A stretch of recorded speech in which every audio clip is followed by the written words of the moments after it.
여러분, PF 그러니까 프로젝트 파이낸싱을 말합니다. 예. 여기에다가 대출이 붙잖아요. 그러면 프로젝트 단위로 대출을 해준 것을 말해요. 이걸 프로젝트 파이낸싱 대출이라고 합니다. 그런데 이게 지금 점점 문제가 생기고 있어요. 점점 문제가. 자, 이걸 한번 보시죠. 부산의 한 저축은행의 연체율입니다. 29%입니다. 이 금융감독원이 밝힌 숫자거든요. 연체율이 29%면 이 저축은행은 살 수 있을까요? 만약에 갚지 않는다면 이게 이 저축은행은 죽을 수밖에 없을 거예요. 287억 중에서요. 연체액이 85억이 85. 물론 부산의 한 저축은행이라고 이야기를 했지 부산의 어느 저축은행이다 이렇게 말하지는 않습니다. 왜냐하면 어느 저축은행이다 말하자마자 그 저축은행에서는 뱅크런이 일어날 거니까요. 그러면 그냥 망해버려요. 예, 그래서 금융감독원에서도 말은 못합니다. 그냥 부산의 한 저축은행 이렇게 표현만 하죠. 근데 문제는요. 이 저축은행이 가지고 있는 PF 프로젝트 단위 사업장 단위로 대출한 것이 연체율이 굉장히 커진다는 이야기잖아요. 이렇게 연체율이 커지면 여러분 저는 결국 말입니다. 시장의 위험 점점 커지지 않겠느냐 이런 생각을 할 수밖에 없습니다. 실제로도 한번 보실까요? 전체 PF는요.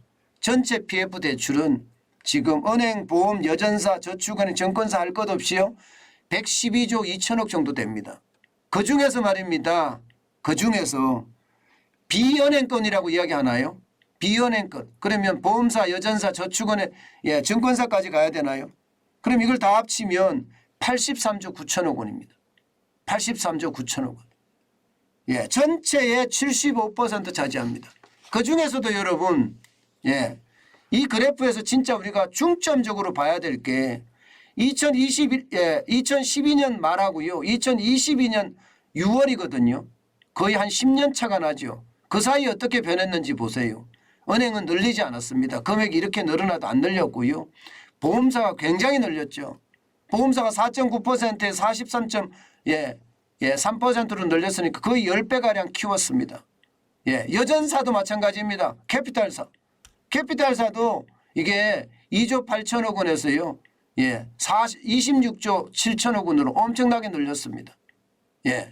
8%가 아니라 퍼센트가 아니고 조원이네요. 죄송합니다. 저축은행은 2조 7천억 원에서 10조 7천억까지 늘렸고요. 증권회사도 2조 7천억 원에서 3조 3천억까지 늘렸습니다.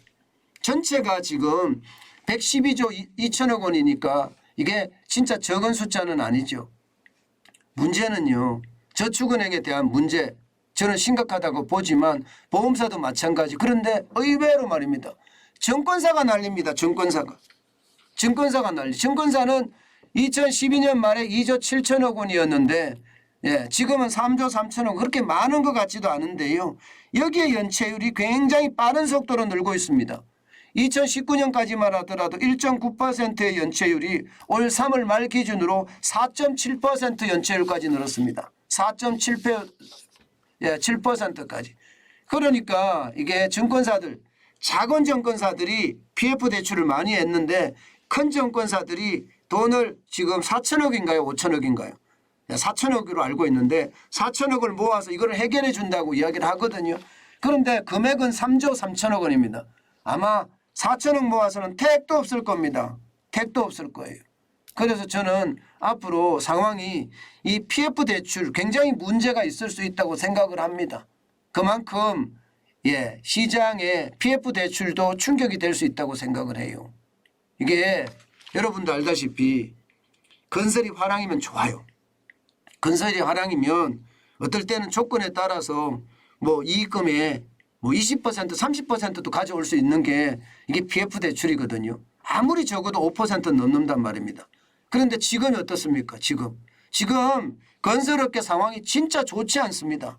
여러분도 알다시피 건설업계가 퍽퍽 쓰러지고 있습니다. 지금 건설업계 보세요. 지금 건설사들은요. PF 유동화 정권이 만기 도래하는 굉장히 적다고 하더라도요. 예를 들어서 우석건설 같은 경우는 지금 부도가 났어요. 그래서 충북 충주에 지금 아파트 공사 현장이 멈춰섰습니다. 이미 멈춰섰어요. 지방건설사들이 무너진다고 하잖아요. 지방건설사들이 무너지면 뭐 건설회사들이 갖고 있는 것은 뭐 이것도 적은 규모가 아니에요. 11월만 하더라도 지금 PF 대출이 2조 7,593억, 이것도 적은 규모가 아니에요. 이게 보증을 서주거든요. 건설회사들이. 일반적으로 그렇잖아요. 시행사가 있고 시공사가 있잖아요. 그러면 시행사가 이게 보증을 해주거든요. 시행사가 이게 돈을 빌리면 시공사, 대부분 대형 건설사들이 보증을 해줍니다. 일반적으로. 그래서 보증 금액이 많아지는 거예요. 그런데 증권사들은요, 시행사 가서 빌립니다. 그럼 증권사가 보증을 해요. 증권사가. 근데 그 금액이 지금 10월 달에는 10조 7,297억 원이고요. 점점 늘어납니다. 2023년 1월에 가면 10조 7,618억 원입니다. 적지 않죠. 적지 않습니다. 그래서 두렵다는 이야기를 많이 해요. 그래서 이게 그 어느 때보다 저축은행의 위험이나 증권사의 위험이 점점 커지는 것은 아닌가. 그런 이야기 많이 합니다. 저는 이런 부분도요. 정부가 실기해서 안 된다고 생각합니다.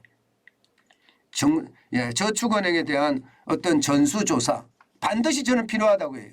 보험회사에 대한 전수조사, 여전사에 대한 전수조사, 증권사에 대한 전수조사 다 조사를 한 다음에요.